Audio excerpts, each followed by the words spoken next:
Bonjour tout le monde, ici Jean-Claude Audette de Québec. Je voudrais faire une petite capsule vidéo au sujet de l'intégration de la relativité générale avec le monde quantique. D'abord, il faudrait faire un bref résumé là, au sujet du monde quantique. Si je prends, parce que le début du monde quantique, quand vous commencez à étudier le monde quantique, vous voyez que c'est très très rudimentaire. Mais ça se complique énormément quand vous allez plus profondément dans l'étude du monde quantique. Le monde quantique, c'est un monde où l'énergie est discontinue. Suivant la formule HF, autrement dit, l'énergie se fait comme dans un palier d'escalier. Vous avez une fréquence de 1 F électromagnétique, ça va vous donner un H. Ça, c'est H, c'est la constante de Planck que j'ai mis ici. F, les fréquences. Plus vous avez de fréquences par seconde, les cycles par seconde, plus vous allez avoir de H qui vont s'additionner pour donner l'énergie qui se déploie dans le monde quantique suivant la formule HF. Ça, c'est très, très simple, mais tout en étant extrêmement complexe quand on va plus profondément dans le monde quantique. Donc, c'est l'énergie discontinue. Et avec la relativité générale d'Einstein, Einstein a intégré la gravitation à sa relativité restreinte pour donner ce qu'on appelle la relativité générale. La relativité générale, c'est l'étude ou la démonstration de la courbure de l'espace-temps. Et là, nous sommes dans un monde continu. Le monde quantique, c'est discontinu. Et notre monde à nous, c'est un monde continu. Si vous prenez l'énergie dans notre monde, vous n'aurez pas de saut énergétique comme ça. Si vous chauffez un corps, à ce moment-là, l'eau va commencer à se réchauffer, ça va monter graduellement. Mettons que c'est uniforme comme le monde quantique, ça va faire une règle, une diagonale aux 45 degrés, ça va s'en aller tout le temps comme ça. Tandis que dans le monde quantique, il y a un arrêt. Comprenez-vous? Ça prend une autre fréquence, un autre F pour que l'énergie se dégage. Sans ça, il ne se passe rien. Il ne se passe absolument rien entre 3 et 4. S'il y a 3, c'est correct, mais s'il y a 3,5, ça ne marche pas. Il faut qu'il y ait 4 pour que le HF se manifeste. Et ça, les physiciens ont essayé toutes sortes de façons d'intégrer la relativité générale à la théorie quantique, sans succès jusqu'à ce jour. Moi, je crois que nos connaissances sont pas encore assez avancées là, pour faire le lien entre les deux. Réunir la relativité générale avec le monde quantique. Mais, si vous regardez la gravitation qui gouverne la relativité générale d'Einstein, vous voyez que la gravitation est apparue avec la naissance de la matière. Avant 380 000 ans, que je dirais, il y avait un genre de soupe quantique où il y avait des particules, il a commencé à avoir des particules, des noyaux, des choses comme ça, mais il n'y avait pas d'atomes et il n'y avait pas de matière. Autrement dit, tout ce qui constituait la matière était là, mais elle n'était pas formée. Et à partir de 380 000 ans, c'est là qu'on constate, avec l'émission de la lumière, là, que les galaxies vont se former. Un peu plus tard, vous allez avoir la formation des étoiles, des galaxies, et ça s'applique à la relativité générale.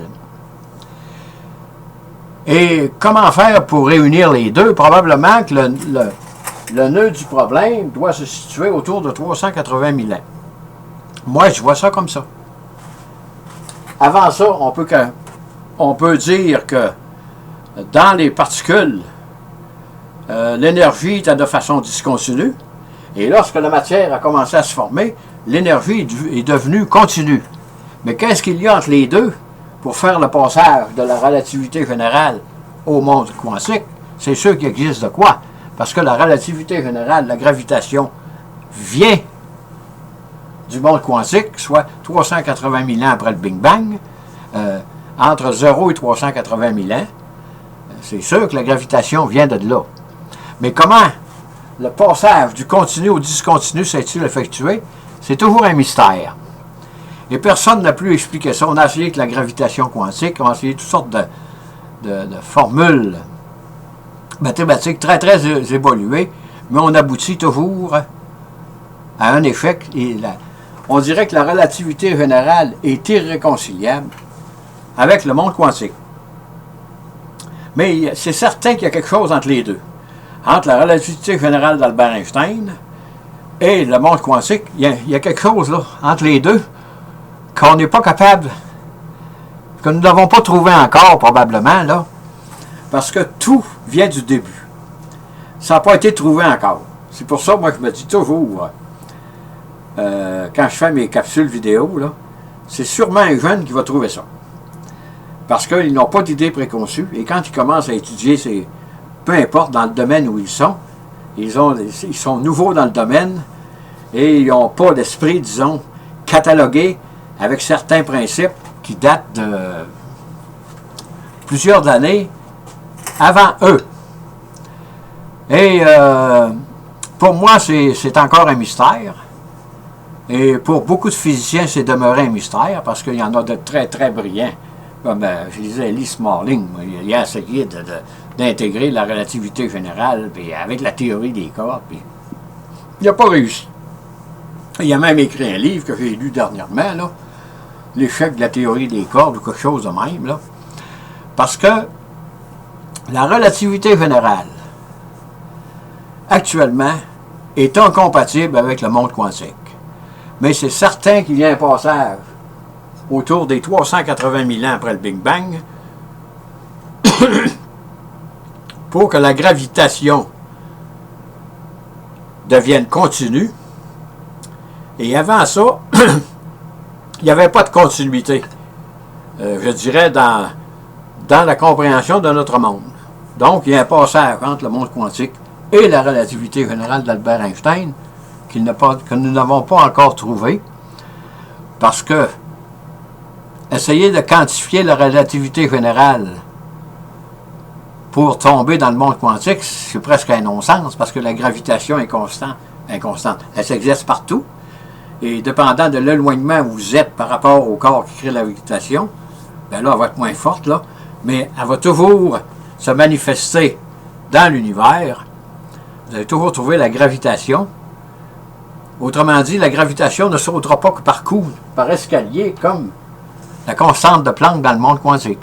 Et il y a quelque chose, comme je dis, autour de 380 000 ans qui s'est passé pour en arriver à la relativité générale d'Einstein, à partir de je dirais, la soupe primordiale qu'il y avait dans l'univers.